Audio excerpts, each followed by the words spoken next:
अभी तक तो आपने साउथ के जो विलेन होते हैं वो भोजपुरी फिल्मों में ही देखा होगा, लेकिन अगर मैं कहूँ कि आपको एल्बम सॉन्ग में भी ये विलेन नजर आने वाला है तो क्या कहेंगे आप?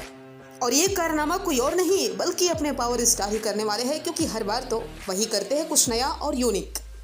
तो जी हाँ, लेकर आ गई हूँ मैं आपके लिए सबसे बड़ी खबर, जिसे सुनकर आप चौंक जाने वाले हैं। तो वीडियो अच्छा लगेगा तो कमेंट कीजिएगा, लाइक कीजिएगा और शेयर भी कीजिएगा।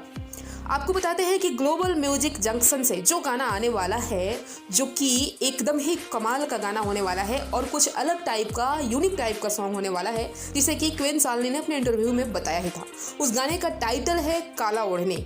जी हाँ, काला ओढ़नी ही टाइटल है गाने का, जिसे क्वीन सालनी ने भी रिवील किया था और आज विकास मेहता ने भी एक इंटरव्यू में रिवील किया था। ये फिल्म से पहले मैं सर के साथ गाना करके गया हूँ, वो अभी रिलीज़ होना है, तो उसका टाइटल है काली ओढ़नी।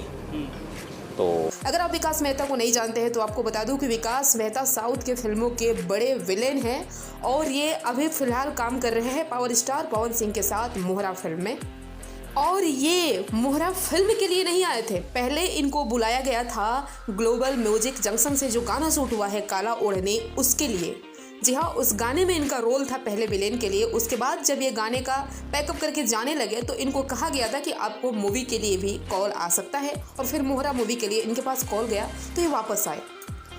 तो फाइनली अब आपको लग गया होगा कि जीएमजी भोजपुरी वाला जो नेक्स्ट सॉन्ग आने वाला है पावर स्टार का, वो किस टाइप का और किस लेवल का होने वाला है। वैसे इसकी शूटिंग ही 3 दिनों में कंप्लीट की गई थी और क्वीन सालनी ने जमकर इसके बारे में काफ़ी तारीफ किया था, बताया भी था गाने के बारे में। तो आपको कैसा लगा ये जानकारी? कितना एक्साइटेड है आप इस सॉन्ग के लिए? कमेंट कीजिएगा। वीडियो अच्छा लगे तो शेयर भी जरूर कीजिएगा।